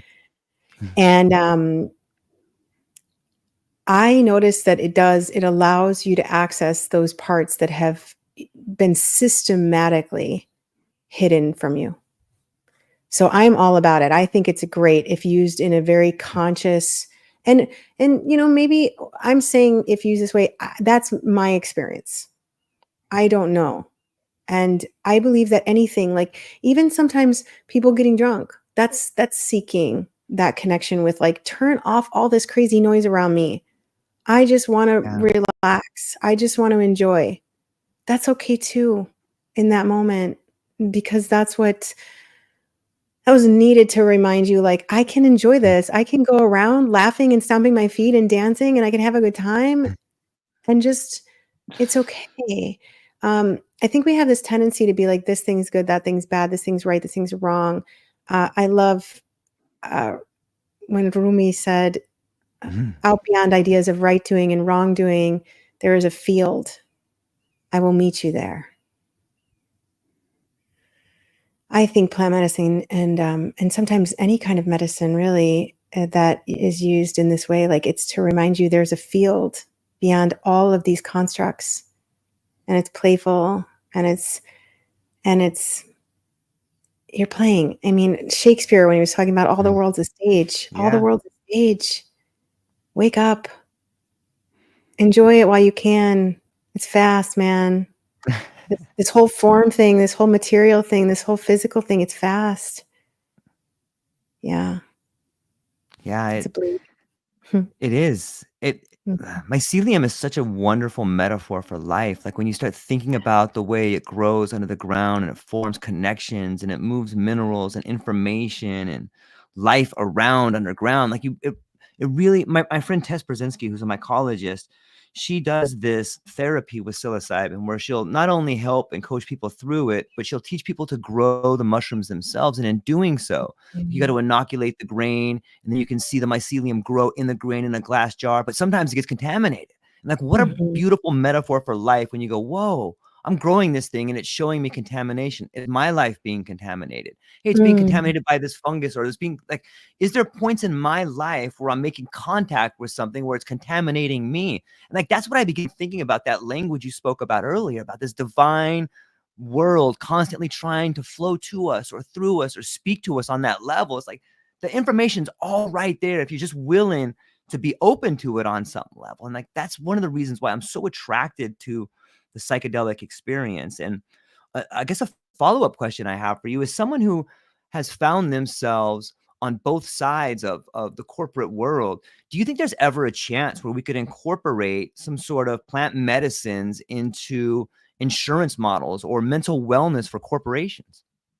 Oh, I think that's fabulous. Again, if done and presented in the right way, I think that's Right. absolutely fabulous, because there's got to be a doorway out of that consciousness for a new consciousness. And that doorway can happen through a talk. I mean, I give talks sometimes and people are like, holy crap, everything changed. I mean, I have had people come back to me after 6 years ago hearing a talk of mine, or 7 or Mhm. whatever, and saying, my whole life changed from the moment I heard that talk. Everything shifted for me. I had a person, and we have hundreds of testimonials and reviews come in all the time. And I had one person for the second book who said he had been living in a trailer with his kids, barely making it. And he said he read the book and he got out of the trailer. He's had a whole new life transformation since then. He doesn't even recognize himself. His kids don't, recognize, that. I'm like, holy smokes, man. You don't know that where the transmission is going to come from. But you also Yeah. talked about something incredibly important, which is this contamination Yeah. process. When we see that, we think, oh no, this is bad, like throw it out, or get rid of it, or whatever. Like contamination is, or when we say, oh, that this fungus is growing there, whatever, that's for it to die. That's for that consciousness to die. So when you feel contamination in a part of your life, it's like, oh, that consciousness is ready to transform, to change form. And the contamination is allowing it to do that, because the contamination is, by virtue of its very nature, eating it like the chrysalis. Mm. So it is vitally important. It's vitally important for you to feel that contamination, because the contamination is saying, ready to die to this consciousness so we can awaken to this other one. And the idea of bringing some of these ancient rites of passage into places that have gotten really contaminated Well done. is a way is a way for that consciousness to more easily and gracefully flow into a new representation of what's possible. Again, potentials in the field. They're all coexisting. They're all there right now, simultaneously. This is the whole space-time continuum collapse. This is true. I've experienced that, again, without the medicine. Right. That was amazing. Non-locality and everything, really living it and feeling it and knowing it in my body. So yeah, anything that can awaken us together. But I think, again, for me, context is incredibly important. Intention is incredibly important. It's not like, oh, I'm going to have this experience and then I'm going to go back into the rush. I mean, right now, the whole system is based on quarterly driven profit. That's a linear system being run in a non-linear environment. It cannot be sustained. So again, contamination will come in some form or another. The mycelium will cover it up. It will. It has to. It will ground it down into a new life. That's why when people are like, oh my God, I remember years and years ago, I somehow became an expert in the field of sustainability, which I thought was quite amusing. I was sort of known as this like expert, and it's crazy. I had a whole nother life within that. I love it. Yeah, I was, it was crazy. I was heading up corporate sustainability, for my company and corporate communications. And then I was became vice president for this other outfit and working. It was nuts. It was like a whole nother phase of my life. And then I was working on all these eco indices and all these things, which were adopted by the world's largest retailers and all that stuff. So it was kind of crazy. And I kept telling everybody, I was like, I'm not an expert in this. I'm not. You like keep trying to put me as this thing, but I'm like, I'm not that. But they're like, but you've written these papers and you've done these things. I'm like, yeah, but I don't know anything about any of this. But what I did know was I said, no one's saying the emperor is not wearing any clothes.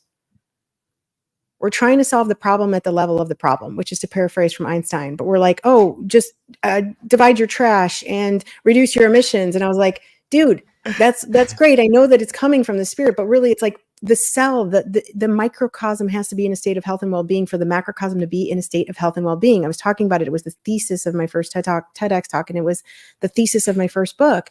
And sorry, I really get on when I'm talking about that because I really get on when I'm talking about that because of, again, like no, everyone thinks of saving the world. No one thinks of saving themselves. And where my mind was going with that was everyone saying, like, oh, we need to save the world or we need to save humanity. It's like, no, it's just changing form. It's the first law of thermodynamics. Nothing's neither created nor destroyed. All the potentials are coexisting. You're just going to change form. If you choose to do that consciously, it will take on a quality. If you choose to do that unconsciously, it will take on another quality. What is your decision? What is your choice? Yeah. I get on a soapbox about stuff like that because I'm like, dude. Love it. It's the wake up in me. Yeah. It's everywhere. It's screaming on some level. And I've never heard it put that way. Like you're changing form. You want to do it consciously or unconsciously. Like that's a great way to put it. Mm-hmm. When I think about sustainability, like it's such a paradox to me because you hear so many people talking about this grand, greater good idea of sustainability, but most businesses are run on a platform of excess consumption or like how you can't have those two things together. You can't have excess consumption and sustainability. Those are at opposite ends of the spectrum. Like, and then that kind of leads people, at least me sometimes, to this idea of like, it's all kind of bullshit. Like, what are they talking about? Like, I don't know. Is that too cynical to think about like excess consumption and sustainability? I don't think it's cynical at all. What we have to realize is the policies around consumption were very intentional. They started, I believe, after the Second World War, shortly after the Second World War.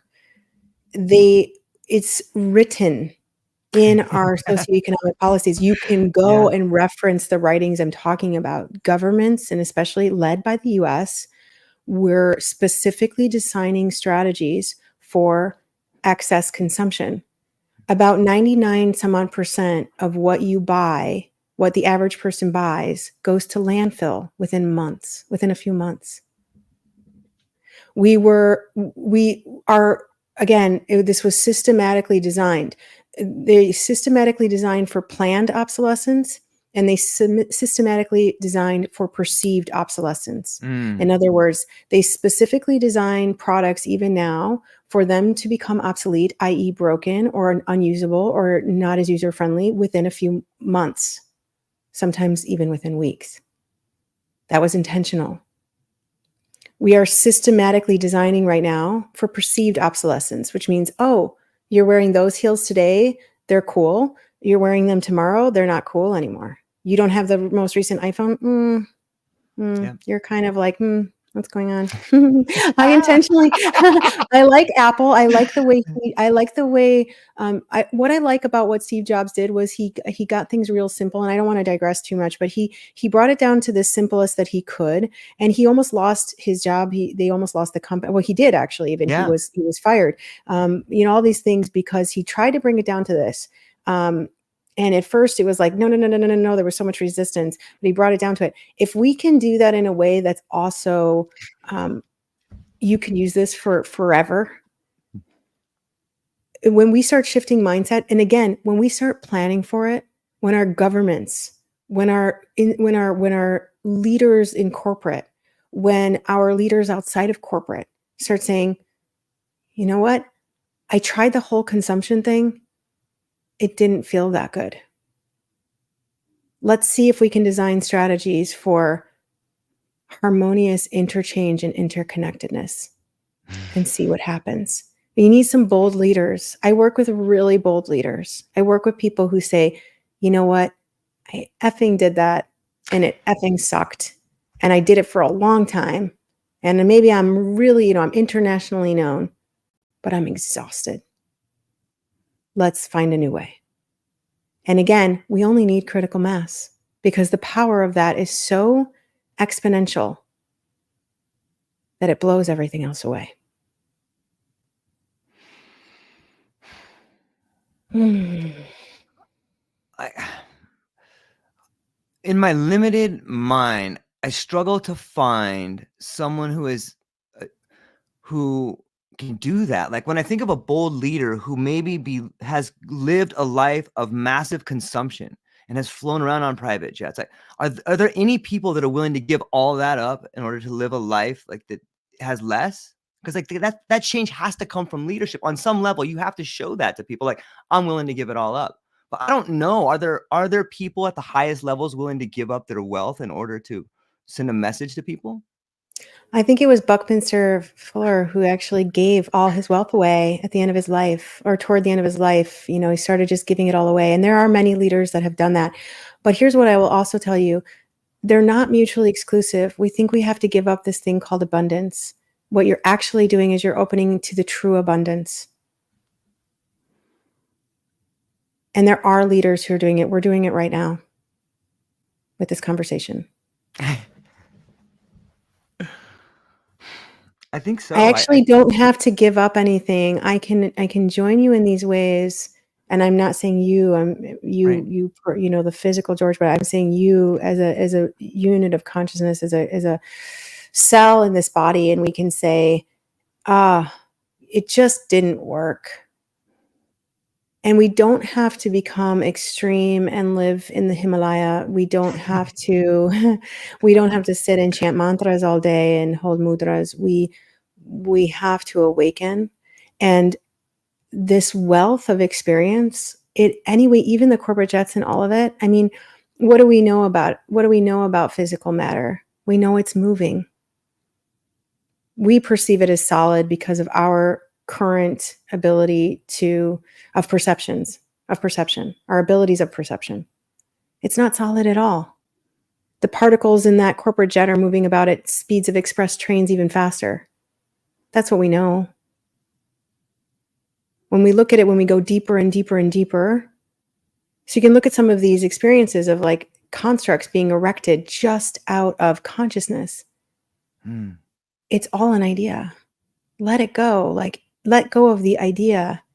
You don't have to, the physical is going to erupt spontaneously. That's what this experiment is about. Again, as far as I can tell. Yeah, one of my favorite philosophers, I love listening to the lectures of Terence McKenna, and he talks about the eruption of the unconscious. And like, that's what this reminds me of when you started talking about the physical matter is just this boom, this explosion. Maybe also the metaphor of the butterfly and the chrysalis and changing forms, like that is so pertinent or so raw right now. Like I can see it happening. Like I guess another metaphor would be like a snake shedding its skin on some level. It blows my mind to think about. Cortney, amazing. This is so fun talking to you. I'm really thankful for taking 2 hours of your time and hanging out with me. And we just barely scratched the surface of the book. Do you have a moment to talk a little bit more about the book?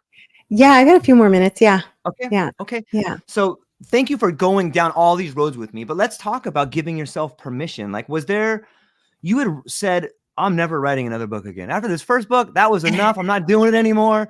But boom, here it is. Like, what happened? Well, it came as a kind of a download, actually. I just got this message, give yourself permission was like, it came as something like a message that was really needed. And it's funny, I was being interviewed the other day, and the woman said to whoever was listening, she said, if you think you've heard this before, you haven't. Because it's not like, yeah, give yourself permission to do all the things in the ways, like, even when I talk about being happy or whatever, or free, it's very much in the vein of everything we've been discussing here. But Yeah. the chapters, the individual chapters came also, the structure of the book came immediately as a message, like, give yourself permission to do this and this and this and this and this. And I guess it was also a reflection of everything I had seen. I had seen people at the upper echelons of their game all over who were struggling to really, truly give themselves permission. Like, can I take this costume off and be safe? And what I love about that second book is, as much as possible, I try to really put the science together with a screw all that non-approach, you know, like screw all that, because that's also giving ourselves permission to know that we don't know, and to be really okay with the not knowing, so that we can step into these new potentials. And I feel like it definitely, a lot of the book started out kind of in the more linear fashion and having that structure, and then it morphed into this very nonlinear exploration of what's possible for us. And again, as far as I can tell, those potentials are unlimited. It's really like, how far can your consciousness can it expand at an individual level? Yeah. How far can it expand into these possibilities, into these other, yeah, coexisting, pre-existing, always existing potentials. Yeah. It seems to me like your relationship with uncertainty is really connected. I don't know if that's the right word to use, but like, your relationship with uncertainty is a beautiful one in that you've embraced it. Like, and it sounds to me, giving yourself permission is sort of a guide in order to be comfortable with uncertainty is a Mm. it's a banger. Mhm. Like, it can really change your life in some ways. Is is that the invitation of the Ariadne thread that runs through the book, or what else do you want people to learn from the book? Is it uncertainty? Is it giving yourself permission? Like, what is the things that you really want people to grasp when they read this book? Ooh, I actually love that you said your relationship with uncertainty. Wow, that Right? really was like, yeah, I really like, I feel that. Um, I I love that, because that is my training more and more, is being comfortable with this uncertainty, with this, like, holy crap, look what life is Yes. doing now, you know? Yes. That's scary, Yeah, like the story of my daughter. I mean, it's like, right? holy crap, okay, wow, this is what life is doing right now, and really allowing life to do that, and to, relax. And, I think that is one of the central teachings of the book, is really learning how to relax yourself into that, to really relax yourself into it. Like, Right. because lots of times, especially when people are really high strung, they're like, I'm relaxed. Like, of course I'm relaxed. I do all the things. I do the yoga and the nidra and the meditation and the thing, and I'm relaxed. And I can go to cafes in the middle of the day, like all this stuff. And I'm like, yeah, I get it. Yeah. This is a deep relaxation on the level of your nervous system, but also a deep relaxation on the level of the mind, and a deep relaxation with this intelligence, like almost the way you would want to surrender to a lover, where you're just like, Well yeah, said. like, oh, I'm just with you. And it just is so good. And it's definitely been, I've been practicing that art. And I think the main things I wanted to really transmit was definitely the relaxation piece, but this deep relaxation, which goes hand in hand with one of the other main transmissions of this book, which was trust. Mm. And everything I was hearkening back to earlier, this confidence, or to harken back to earlier, was, confidere, with trust, with reliance, like, oh, I can actually trust this. I can relax and trust this. And I would say those were the main transmissions, but I also wanted to transmit this possibility of potentials. Like, when I'm going around and I'm giving speeches, normally I don't use slides, but over the last few years, I've been using a couple slides, because I wanted to show the audience a picture of me from 10 years ago when I was in corporate. And well over half the audience can't even recognize me. They do not recognize me as the same human being. Is that the picture with short hair? I do have short hair Black in shirt? this picture. No, I think I'm wearing like a green vest. Okay. But there's so many different, like, I feel like any picture you look at me, I'm not the same. And Yeah. this, but like 10 years ago, you see this dramatic sort of, you see this dramatic difference. Um, and like I said, to the point where people don't recognize me. And then you'll get this, just this from the audience when people start to like, holy crap, that is like, you're in that form somewhere, right? Like on some Yeah. level, they like recognize there's some comparison that they're still able to make with the form. But I've had spontaneous changes, drastic changes. And my clients have too. So the other transmission from that book, and it's straight off, like right off the bat in the intro, is what's possible. And one of the things I've studied a little bit, because I study these, I go into also different areas of like human also psychoses and things like that, to really try Yeah. to understand the nature of transformation, of change, and what's happening and how we can inform the form in different ways. And one of the ones that I've studied a little bit is multiple personality disorder. Mm. And I feel like when unchecked and when unwelcome, it's very, very wicked, right? But what it reveals to us about human potential is our capacity to change instantaneously in ways that I am aware of, that have no scientific explanation whatsoever. So, for instance, someone with terrible eczema, when they change so-called personality, and again, persona, when they change character, the eczema will vanish instantly. Certain things that were before unavailable to them, like speaking different languages, will become available to them. We also see this in other cases, not just of something like multiple personality disorder. We see it, which has a different name now. I can't recall what it is, the psychological term or the psychiatric term for it. But we see this also with young children who have access to languages that they were never exposed to. We see this with near life death experiences where people have access to information that they hitherto didn't have, or before that moment didn't have access to. And so, yeah. So what I also wanted to come as a transmission is, you think you're this thing, you think you're this character, but you're not. So yeah, I would say those are the main transmissions of that book. Yeah.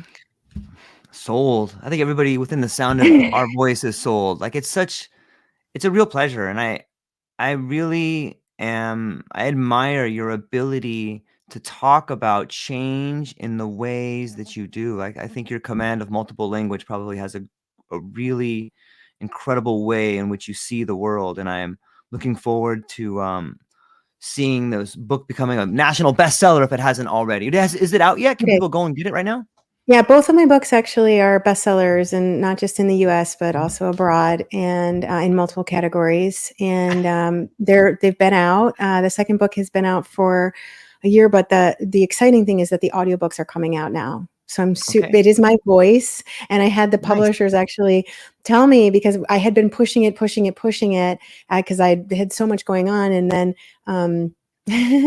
and then, as life does, it just was like, no, it's time, in the midst of everything else, right? So I was in the midst of this international move, and the publishers came back and said, we need it within the next 3 months. And it was right in the time that I was moving. So I had to go to the studio every day and record, but I was insisting that it be my voice, because again, it's a frequency, it's a vibration, it's a transmission. And so we had multiple offers for other people to do it, but I said, no, it has to be my voice. So Yeah. I am so excited. Those are coming out right now.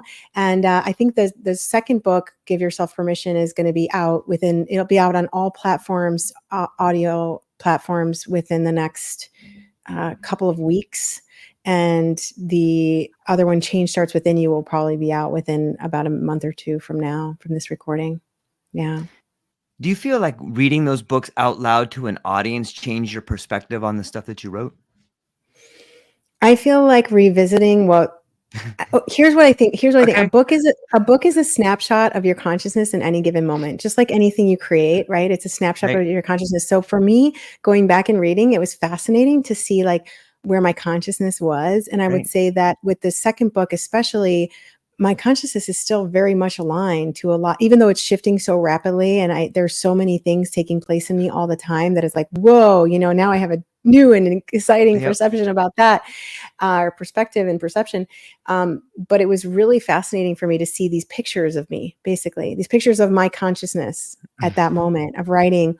And it was revelatory in a lot of ways. And it's funny because there are certain books that I will go back to, I'll revisit and Mhm. I'll say, I want to read that again because there's so much in there that's touching me on some level. And again, it's as a transmission, not as like the words per se. And it was funny because reading, especially my second book, I was like, oh man, like this is something that I need right now. This is something that I needed to be reminded of. So yeah. Yeah. It's Yeah. amazing. What maybe you could before we land the ship completely, what are some other books that maybe you inspired you or maybe you could give as recommendations for some of the audience to listen to or read? The Tao Te Ching, absolutely. Lao Mm, Tzu. You could literally study just that book and like, keep that as your only one. I think probably. Um, Autobiography of a Yogi, mhm, definitely. There's some major transmissions in that book. I will often just spontaneously start to weep reading that book. mm. Um, I'm reading the Overstory right now, which Well, is it's a beautiful. freaking amazing Powell. Oh my God. What's his first name? Anyway, it's a really amazing transmission, that book. Wow, wow, wow. The Overstory. The Overstory. Really, really highly recommend that. I love Anthony DeMello. Love his talks, love his books, love Alan Watts, love his talks, love his Mm, books. Um, I was really into Ram Dass's talks for a while. He was transmitting 100%. Um, mm, mm. Neville, definitely Neville Goddard. transmitting. Yeah, definitely transmitting. Mhm. Yeah, look for the transmitters. Yeah. It's really, really well said. But before we have we covered everything? Is there anything else? Where can people find you? What do you have coming up? What are you excited about, Courtney? Well, it's Cortney without a U. So that's important to remember. Cortney McDermott, CORT. We have a short URL for the website, which is CORTINC, so courtinc.com. And you can find me there. There's a free meditation that you can download that kind of quickly resets your nervous system. I did years ago, but I feel is still relevant. Um, because again, we didn't get into brainwave frequencies and anything like that, but this is kind of a way to instantaneously drop into alpha, for example. And sometimes people report falling into theta, still being wide awake. So that's a good one. I'm on Instagram, on LinkedIn at Cortney McDermott. So my full name. Also, the URLs can also be Cortney McDermott. So I'm in those places. It's beautiful right now because we have I hardly do any more one-on-one work. I have a waiting list for that, and I love that work. But there's only so much that I can do individually. But I do give talks and lectures. I work with some universities. I work with some corporations. Obviously, most of them have been private. I've been thinking about a public one, but it hasn't yet arisen as a possibility yet. But I do occasionally do training. So if you're connected with me on Instagram, you can find any public trainings or talks there, or LinkedIn as well. Yeah. And we'll make sure that all of those links are in the show notes. So anybody within the sound of my voice, please go down to the show notes. Do yourself a huge favor. Check out the books. Reach out to Courtney, see what speeches she has coming up, or where you can find lots of her content on her socials. So, ladies and gentlemen, I hope you enjoyed this conversation as much as I did, and I hope that you realize that a miracle is about to happen in your life if you have the courage to take that chance. So that's all we got, Courtney. Please hang on briefly afterwards. But to everybody else, I hope you have a beautiful day and know that we love you. That's all we got. Aloha. Aloha.